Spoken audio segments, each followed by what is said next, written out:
Pemerintah Rusia dikabarkan mematikan akses internet mobile dan layanan pesan singkat atau SMS di Moskow pada 9 Mei 2026.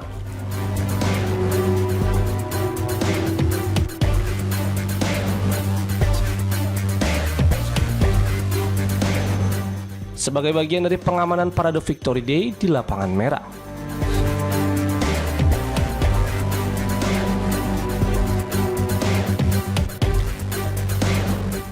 Langkah ekstrim ini dilakukan di tengah meningkatnya kekhawatiran Kremlin terhadap potensi serangan drone Ukraina, yang disebut mengancam jalannya perayaan militer terbesar Rusia tersebut.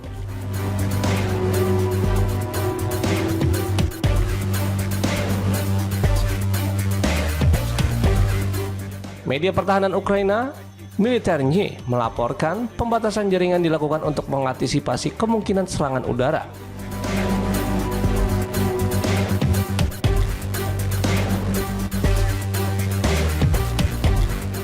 Menjelang parade tahunan yang menjadi simbol kekuatan militer Rusia.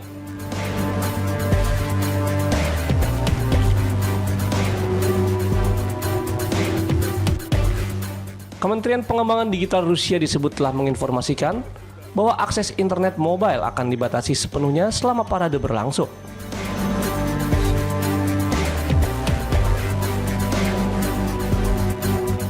Pembatasan serupa juga diperkirakan ditetapkan pada 5 dan 7 Mei sebagai bagian dari rangkaian pengamanan.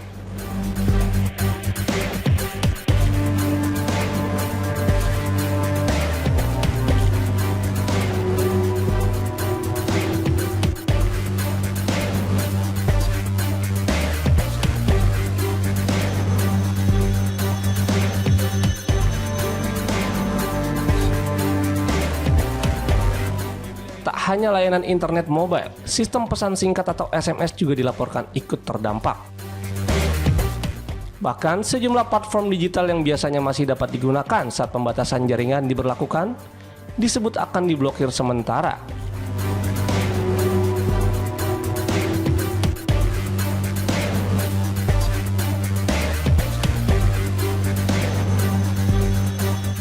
Kondisi ini memicu kekhawatiran warga karena layanan pembayaran digital, navigasi online hingga aplikasi transportasi berpotensi lumpuh selama kebijakan tersebut.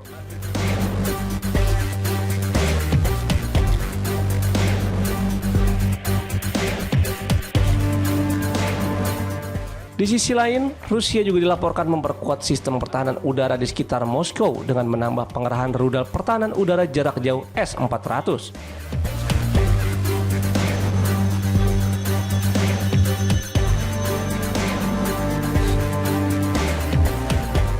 Sejumlah konvoi kendaraan militer pembawa sistem pertahanan udara terlihat bergerak menuju ibu kota dalam beberapa hari terakhir.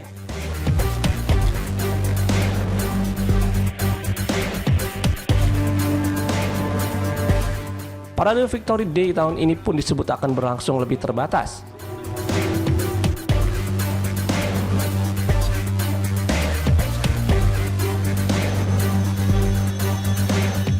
Untuk pertama kalinya sejak 2008, parade di Lapangan Merah dikabarkan tidak akan menampilkan iring-iringan tank dan kendaraan tempur berat seperti tahun-tahun sebelumnya.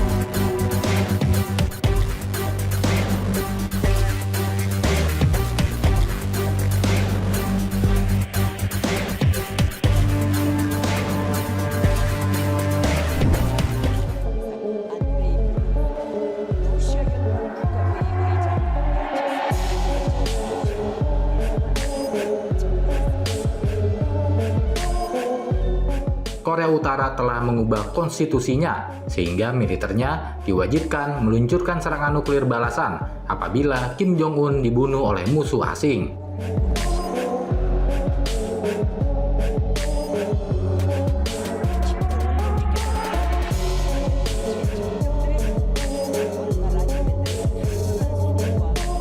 Dilansir The Telegraph, perubahan ini dilakukan setelah pemimpin tertinggi Iran Ali Khamenei dan banyak penasihat terdekatnya tewas.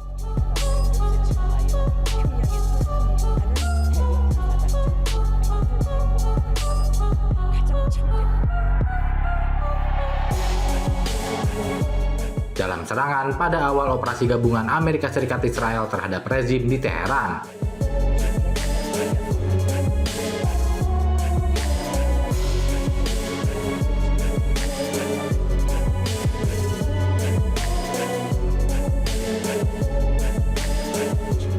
Revisi tersebut diadopsi dalam sidang pertama Majelis Rakyat Tertinggi ke-15 yang dibuka pada 22 Maret di Pyongyang.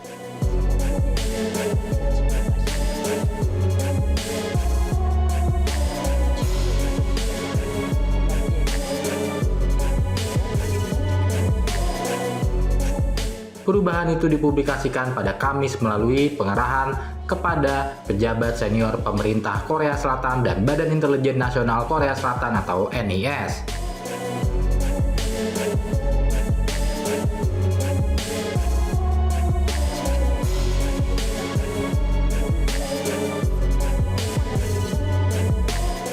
Menurut pengarahan NIS, Kim tetap memegang komando atas pasukan nuklir Korea Utara.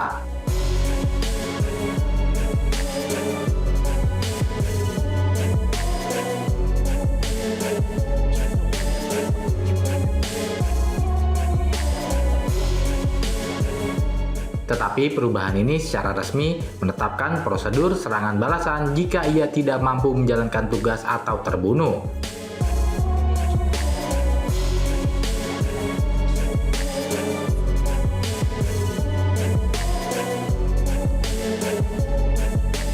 Serangan yang dirancang untuk menyingkirkan Kim dan lingkaran terdekatnya dinilai jauh lebih sulit dibanding operasi di Iran.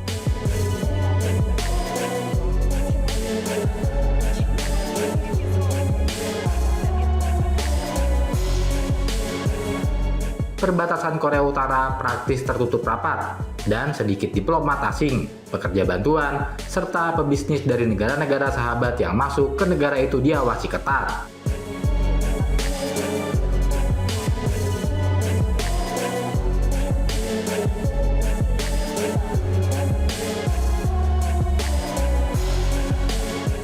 Hal ini membuat pengumpulan intelijen manusia yang disebut krusial dalam keberhasilan operasi di Iran hampir mustahil dilakukan.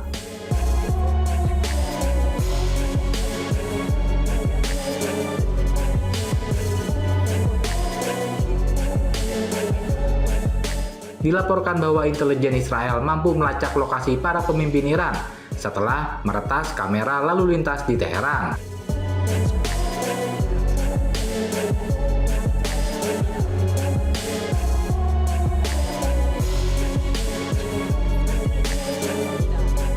Taktik yang dinilai tidak bisa diterapkan di Pyongyang karena keterbatasan CCTV dan sistem internet yang sangat dikontrol.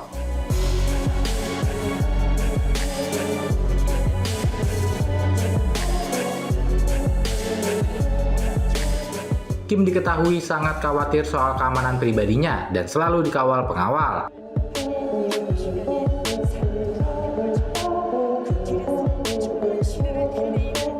Ia juga menghindari perjalanan udara dan biasanya menggunakan kereta lapis baja berat.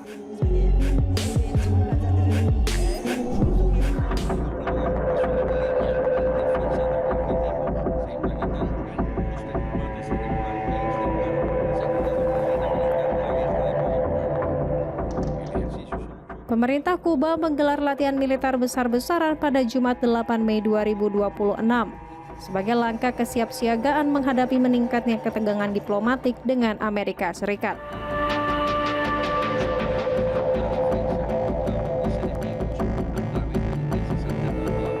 Berdasarkan laporan televisi pemerintah, latihan tersebut melibatkan manuver lapangan dan tembakan artileri oleh formasi pasukan dari wilayah militer Ciego da Avila.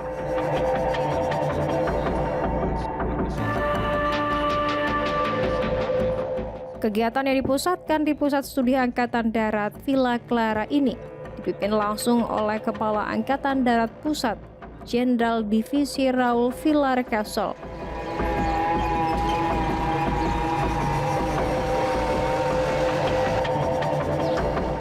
Latihan ini merupakan bagian dari program penguatan pertahanan nasional Kuba di tengah tekanan retorika dari Washington yang semakin agresif dalam beberapa bulan terakhir.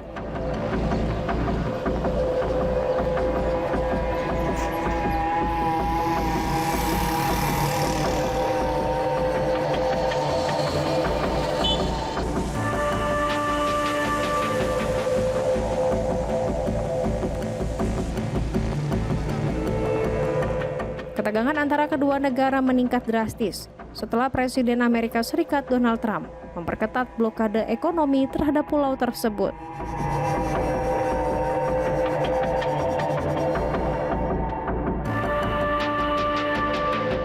Selain memblokir sebagian besar pengiriman minyak yang memperburuk krisis energi di Kuba, Trump juga menyatakan secara terbuka mengenai ambisinya untuk memberikan pengaruh kuat terhadap pemerintahan Kuba melalui berbagai kebijakan penekanan.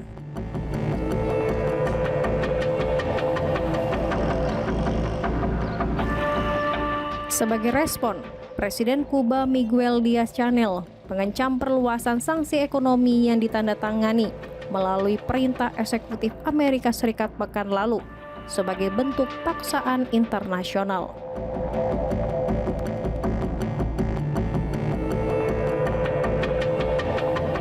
Gelombang sanksi baru yang diumumkan oleh Amerika Serikat terhadap sektor ekonomi yang dikelola militer di Kuba memicu reaksi beragam dari berbagai lapisan masyarakat di Havana.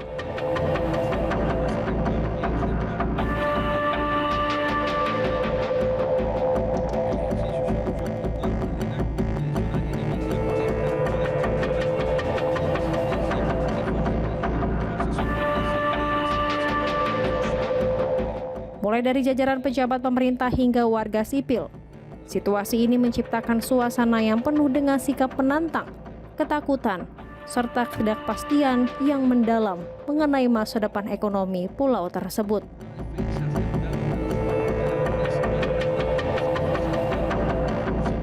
Di jalan-jalan ibu kota Havana, warga secara terbuka mengungkapkan kecemasan mereka terhadap dampak kebijakan Washington tersebut. Mengingat kondisi kehidupan sehari-hari yang sudah cukup berat, langkah-langkah baru dari Amerika Serikat diprediksi akan semakin mempersempit ruang gerak ekonomi masyarakat kecil.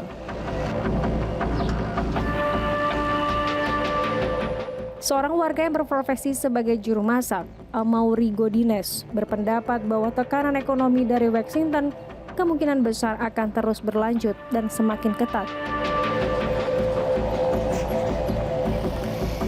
Di sisi lain, Alexander Armas, warga Havana lainnya, menyoroti aspek sosiologis dari konflik yang berkepanjangan ini. Baginya, ketakutan terbesar bukanlah ancaman peperangan fisik, melainkan ketiadaan solusi nyata bagi permasalahan masyarakat Kuba.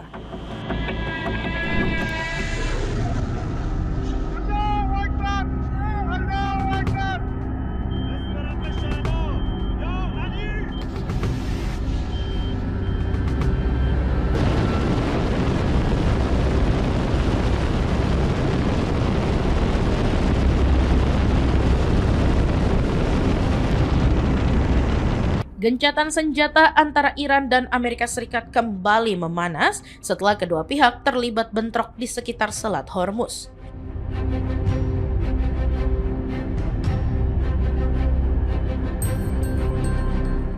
Iran mengklaim telah menggempur kapal-kapal perang Amerika Serikat sebagai balasan atas serangan Washington terhadap kapal tanker minyak miliknya.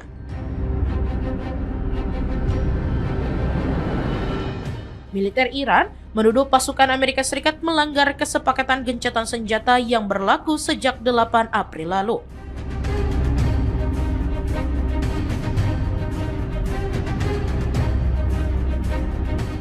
Markas Pusat Khatam Al-Anbiya menyebut serangan Amerika tidak hanya menyasar aset militer, tetapi juga wilayah sipil seperti Pulau Qassim.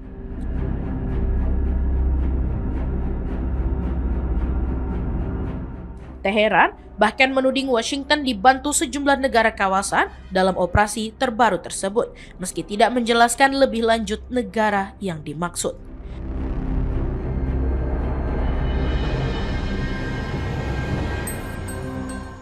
Dalam serangan balasannya, Garda Revolusi Iran mengaku menggunakan rudal balistik, rudal jelajah anti kapal, serta drone bersenjata untuk menyerang armada Amerika Serikat.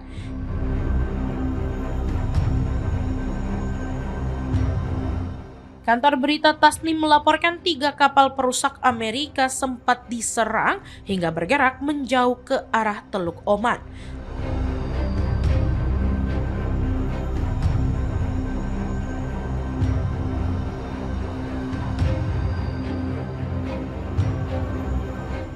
Ledakan juga dilaporkan terdengar di sejumlah wilayah pesisir selatan Iran, termasuk Bandar Abbas, Minab, dan Pulau Qasem.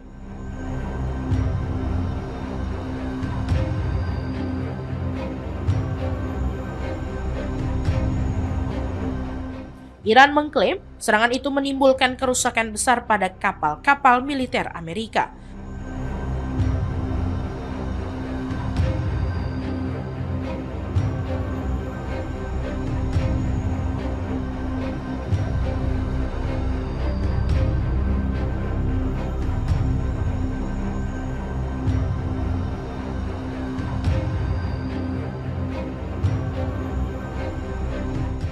Namun, Komando Pusat Militer Amerika Serikat atau CENTCOM membantah klaim tersebut.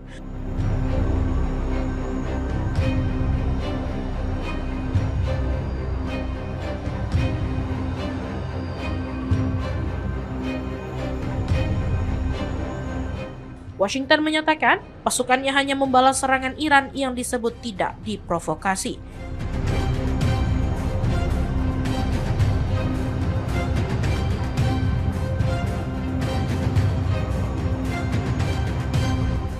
CENTCOM juga menegaskan tidak ada aset militer Amerika Serikat yang terkena serangan.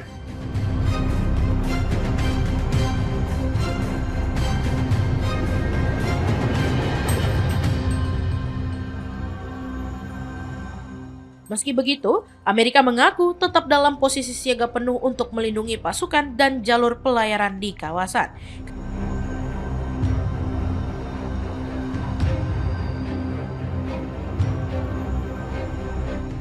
Ketegangan ini terjadi di tengah blokade laut yang diterapkan Washington terhadap Iran dalam beberapa pekan terakhir.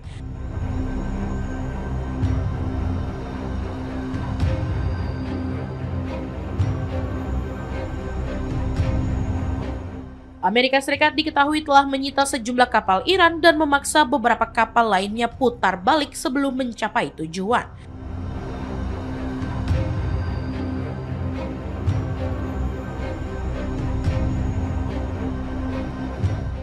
Langkah tersebut menjadi bagian dari tekanan pemerintahan Donald Trump terhadap Teheran di tengah negosiasi damai yang masih buntu.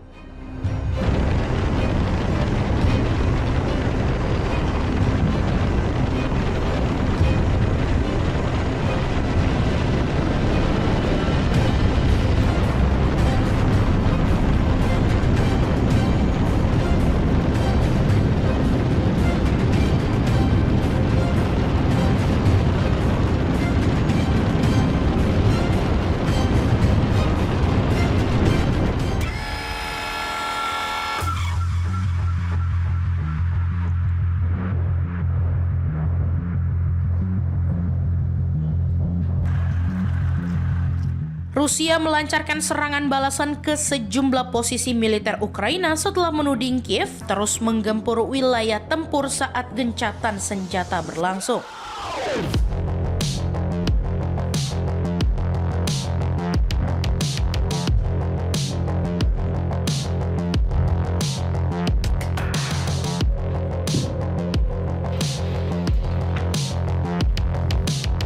Kementerian Pertahanan Rusia menyebut serangan diarahkan ke posisi artileri, mortir, pusat komando, hingga titik peluncuran drone milik Ukraina.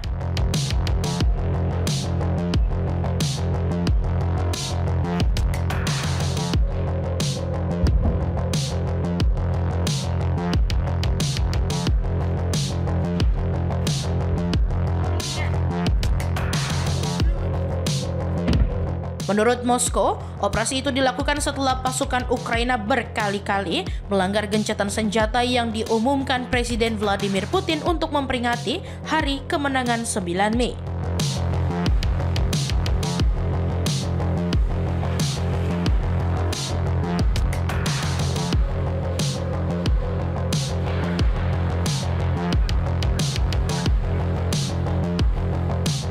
Rusia mengklaim pelanggaran terjadi sejak Jumat pagi dengan jumlah lebih dari 1.300 serangan.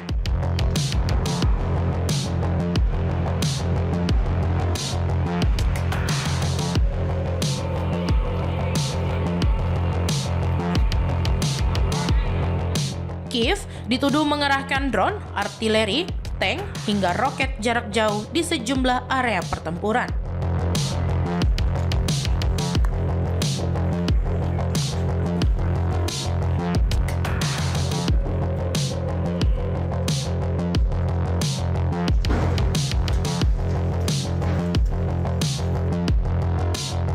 Sebagai respon, Rusia mengaku menghancurkan ratusan target udara Ukraina, termasuk beberapa rudal kendali.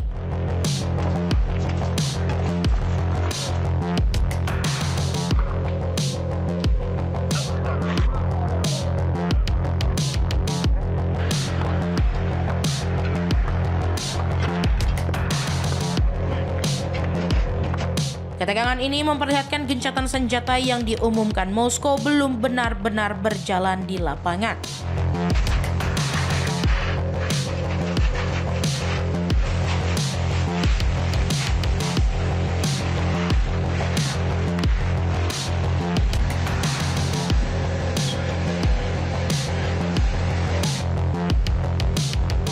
Sebelumnya, Putin menetapkan penghentian sementara pertempuran pada 8 hingga 9 Mei bertepatan dengan parade Hari Kemenangan Rusia.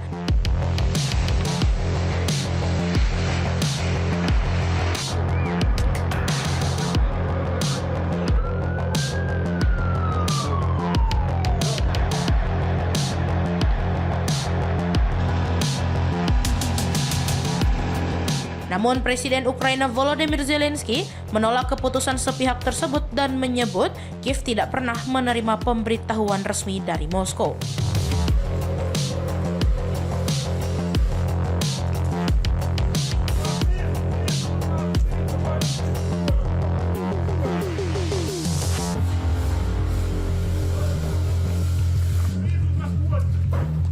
Ukraina kemudian menetapkan jadwal gencatan senjata versinya sendiri pada 5 hingga 6 Mei.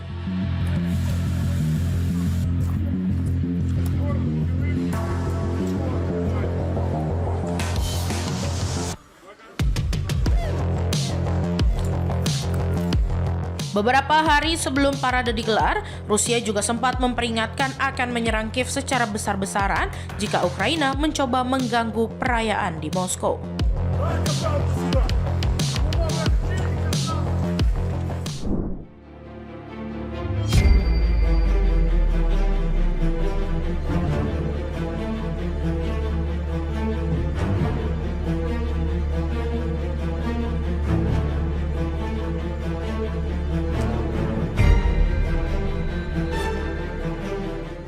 Presiden Rusia Vladimir Putin memberi sinyal perang Rusia-Ukraina bisa segera berakhir setelah lebih dari 4 tahun berlangsung.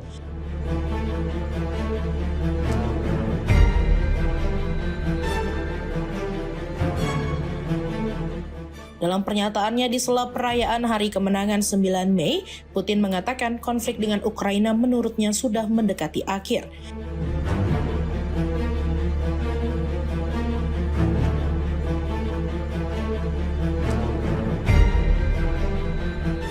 Ia bahkan mulai membuka peluang bertemu Presiden Ukraina Volodymyr Zelensky, sesuatu yang selama ini nyaris tidak pernah disampaikan Kremlin.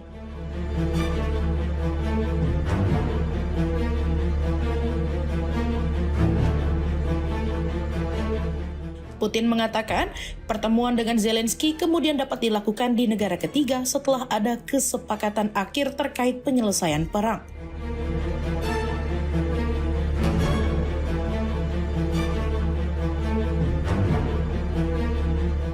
Sikap itu berbeda dari posisi Rusia sebelumnya yang kerap mempertanyakan legitimasi Zelensky sebagai pemimpin Ukraina.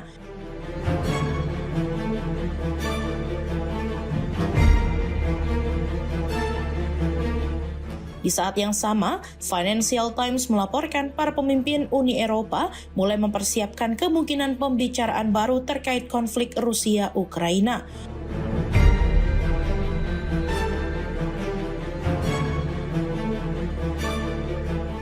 Putin juga mengaku terbuka untuk melakukan pertukaran tawanan perang seperti yang diusulkan Presiden Amerika Serikat Donald Trump.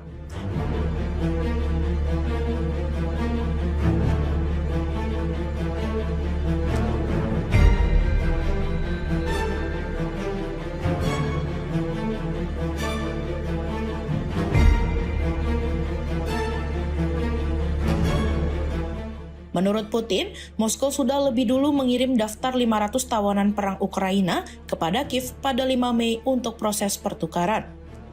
Namun, Rusia mengklaim Ukraina belum siap menindaklanjuti usulan tersebut.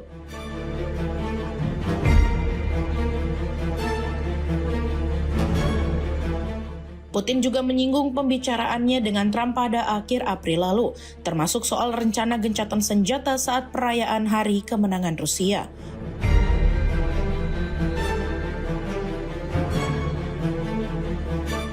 Menurut Putin, Trump mendukung langkah penghentian sementara pertempuran itu.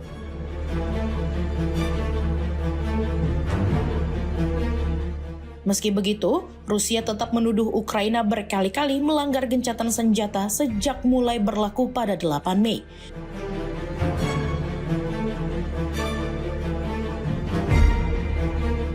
Kementerian Pertahanan Rusia mengklaim terjadi ribuan pelanggaran, termasuk serangan drone dan artileri dari pihak Ukraina.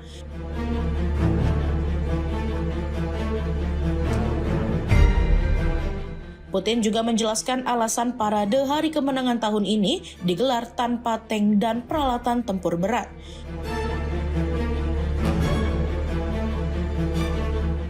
Menurutnya, sebagian besar kekuatan militer Rusia saat ini difokuskan penuh untuk operasi perang di Ukraina.